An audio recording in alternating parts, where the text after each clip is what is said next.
Bypass control area में बनाई जा रही रोड एवं मिक्स्ड लैंड यूज योजना के संबंध में बाईपास क्षेत्र के व्यापारी संघ ने इंदौर कलेक्टर कार्यालय पर बुधवार को प्रदर्शन किया।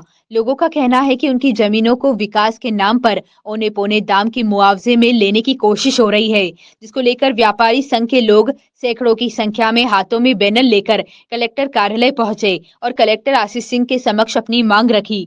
मामले में कलेक्टर ने सभी व्यापारियों को सकारात्मक आश्वासन दिया। वहीं इस मामले में भाजपा नेता और राव नगर परिषद के पूर्व अध्यक्ष शिव डिंगू ने कहा कि इस मामले में पीड़ित व्यापारियों और अन्य लोगों ने प्रदेश के लोक निर्माण मंत्री कैलाश विजयवर्गीय से चर्चा की है, किंतु त्योहार के समय इस मामले में फिलहाल कोई निराकरण नहीं निकल पाया। वहीं विजयवर्गीय ने सभी को सकारात्मक आश्वासन दिया। हमारा प्लानिंग एरिया है, उसमें बाईपास के दोनों तरफ 45 मीटर के एरिया में अभी तक कोई भी गतिविधि जो है वो स्वीकृत नहीं है।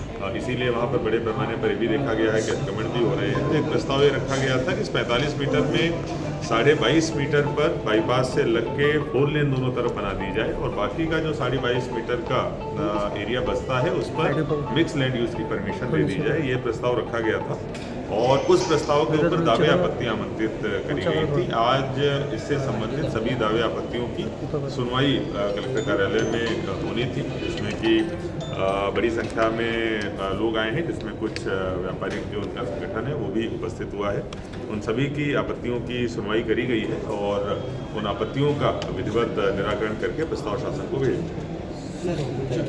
घटना सिर्फ इतनी सी थी कि बच्चे को हमने भर्ती करने के लिए बोला था, लेकिन हमारा लोड इतना ज़्यादा है कि उनको वीआईपी ट्रीटमेंट चाहिए था थोड़ा सा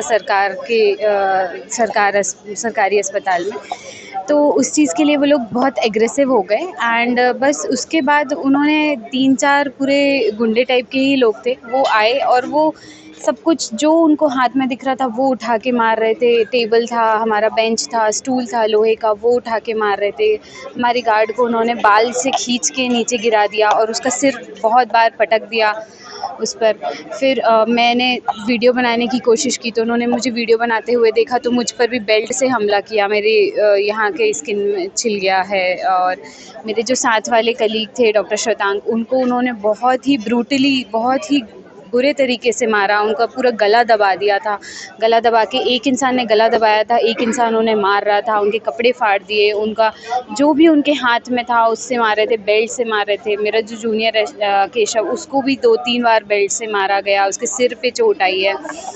हमारी गार्ड को भी बहुत ज़्यादा चोटें आई हैं और ये सब करके भी फिर वो ये ऐसे थे कि हमारा फ़ॉल्ट है, लेकिन हमने उनके बच्चे को एडमिट किया, हमने उनके बच्चे की फ़ाइल डाली, हमने उसके बच्चे का ट्रीटमेंट स्टार्ट करवाया, लेकिन फिर भी वो लोग सैटिस्फाइड नहीं थे और इसके बाद भी उन्होंने डॉक्टर पे ही हाथ उठाया। हम 36 घंटे का ड्यूटी करते हैं, इतना हम काम करते हैं पूरे टाइम, लेकिन फिर भी उनको हमारे ऊपर ही उन्होंने हमला किया। क्या बोल रहे थे? कुछ राजनीतिक लोग थे क्या? राजनीतिक लोग तो शायद नहीं थे ऐसा। मतलब किसी नेता का नाम ले रहे थे क्या पार्टी वगैरह? नहीं, किसी नेता का तो नाम नहीं ले रहे थे वो। हाँ, मतलब कौन से डिपार्टमेंट? उन्होंने लेकिन किसी पुलिस को भी शायद फ़ोन लगाया था, तो वो एक बार ऐसे बोलते कि किसी पुलिस से बात करिए आप, और तो हमने बोला आप उनको ले आइए, हमने तो ट्रीटमेंट ऑलरेडी चालू कर दिया आपके बच्चे का। बट फिर वो बाहर चले गए। वो 2-3 बार बाहर जा रहे थे, फिर वापस आए थे, फिर वो बाहर जाके डिस्कस कर रहे थे अपने एक झुंड में। फिर उन्होंने बहुत सारे लोगों को बुलाया। उसमें से जो एक अटेंडर जो आया था वो पूरा ही ड्रंक था, पूरा वो अल्कोहल पीकर आया था। वो लोग बहुत ही गंदे तरीके से हमको बहुत गाली गलौज कर रहे थे, अब्यूज़ कर रहे थे और बहुत तमाशा किया उन्होंने। सिक्योरिटी नहीं थी क्या मौके पे? मौके पे एक फ़ीमेल गार्ड ही बस थी हमारे पास, जिसको भी बहुत गंदे तरीके से उन्होंने घायल कर दिया। मतलब बिल्कुल उनका बहुत खून। क्या मांगे हैं आप?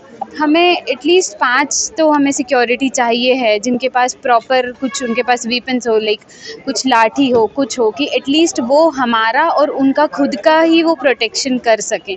हमारी फीमेल गार्ड के पास कुछ नहीं था, वो अकेले कैसे ही लड़ती 4 गुंडों के से। किस तरह का ट्रीटमेंट था उस बच्चे का, क्या कंडीशन में? बच्चे को फ़ीवर आ रहा था, बच्चे को हमने रखा था क्योंकि थोड़ा सुस्त लग रहा था बच्चा, बाकी हम उसको आगे उसके हम सारी जांचें भेजते उसको 3 दिन से फीवर आ रहा था, तो हम उसको देखते कि डेंगू हुआ है, मलेरिया हुआ है, टाइफाइड हुआ है, क्या हुआ है, हम उसका पूरा इन्वेस्टिगेट करते, उसके जांचें भेजते हैं उसको। लेकिन ये सब करने से पहले ही उन्होंने बहुत तमाशा कर दिया था हमारे आज आपने क्या काम बंद कर रखा है क्या आज इस तरह का साथ। हमारे आईसीयू चल रहे हैं, ओपीडीज भी वर्किंग है, ओपीडीज भी वर्किंग है, हमारे आईसीयूज में भी हैं, बट हम जितने लोग हैं उतने हम अपना 100% देने के लिए हमको हमारा 100% चाहिए कि हमें भी सिक्योरिटी चाहिए। हम वहाँ पर खड़े हो रहे हैं तो हमें डर लग रहा है कि कोई आके हमें मार देगा। बीइंग अ फीमेल रेसिडेंट, तो डॉक्टर सांची अग्रवाल। क्या है कि राउंड देवास बाईपास जो बना हुआ है बॉम्बे आगरा रोड, बाईपास के कंट्रोल एरिया का मामला है। जब वो बाईपास बना हुआ था उसका कंट्रोल एरिया कम था, इस शहर में जिससे ट्रैफिक बढ़ते जा रहा है उसको देखते हुए उसका कंट्रोल एरिया 22.5 मीटर और बढ़ाया जा रहा है। उस संबंध में हम सारे लोग, हमको town and country master plan की तरफ से नोटिस आए थे क्योंकि हम आपकी ज़मीन निश्चित उपयोग के लिए लेना चाहते हैं। आपको कोई दावे आपत्ति है तो आप हमसे यहाँ के मिले। हम सारे लोग गाँव के यहाँ से लगा के ये लोग करताल, पत्थर मुल्ला, नायता मुल्ला, देवास नाके तक के जितने लोग, सभी लोग आके आज हम कलेक्टर साहब से मिले थे। क्या लगता है आपको, क्योंकि अब लगभग काम होने जा रहा है? लगभग क्या आज दावे आपत्ति के लिए बुलाया था हमने, हमारी आपत्ति दर्ज कराई है कि जो हमारी ज़मीनें हम आपको देने को तैयार है, लेकिन गाइडलाइन के अनुसार सरकार का नया भूमि अधिग्रहण बिल जो है उसमें ग्रामीण क्षेत्र में 4 गुना और शहरी क्षेत्र में 2 गुना गाइडलाइन का 4 गुना 2 गुना मुआवजा मिलना चाहिए। यह हमको मिश्रित उपयोग में एफआईआर टीडीआर देना चाहते हैं जो हमारे किसी काम का नहीं है, क्योंकि एफआईआर टीडीआर हमारे गाँव में और बाईपास के आसपास कहीं भी नहीं चलता। ये चलता है नोएडा जैसे दिल्ली के आसपास के जो शहर है, बड़े बड़े महानगर सिटियों में एफआईआर टीडीआर चलता है, ये ग्रामीण क्षेत्र में नहीं चलता। एफआईआर टीडीआर क्या आप किसी किसान से पूछोगे तो उसको भी नहीं पता कि एफआईआर टीडीआर किसको करते हैं। कितने व्यापारी से प्रभावित हो रहे हैं, कितने निर्माण करने की संभावना है? इसमें करीब 2,500 से 3,000 व्यापारी और किसान बंधु सब इसमें प्रभावित हो रहे हैं। भाई मेरा तो आज कलेक्टर साहब से भी एक ही निवेदन था कि जब आपको पता है कि बाईपास का कंट्रोल एरिया है, उस कंट्रोल एरिया में आपने शुरू दिन से ही इसमें रजिस्ट्री पर रोक लगाने की थी कि आप इस क्षेत्र की रजिस्ट्री न होगी। आज ये जो आज जितने लोग प्रभावित हो रहे हैं वो लोग यहाँ नहीं आते, क्योंकि कहीं ना कहीं राजस्व के चक्कर में अधिकारियों ने, सरकार ने राजस्व मिलेगा उस चक्कर में छोटे छोटे लोगों ने 400 feet, 800 feet, 1000 feet, 1500 feet, 2000 feet, 5000, 20,000 ऐसे अपने रोजी रोजगार, अपने बच्चों के भविष्य और जीवन पालने के लिए सब ने खरीदा और अपना जीवन व्यापन कर रहे हैं। आज वो सब इन चीज़ों से वंचित हो जाएंगे अगर ये मिश्रित उपयोग जो सरकार जो नीति है उसमें एफआईआर टीडीआर देंगे। एफआईआर टीडीआर को पैसा नहीं मिलता। आपको कहीं भी जहाँ बिल्डिंगें बनती है उसमें एक माला और ऊपर चढ़ाने के लिए यह एफआईआर टीडीआर रहता है, वो आपको दिया जाएगा। तो आप भी जनता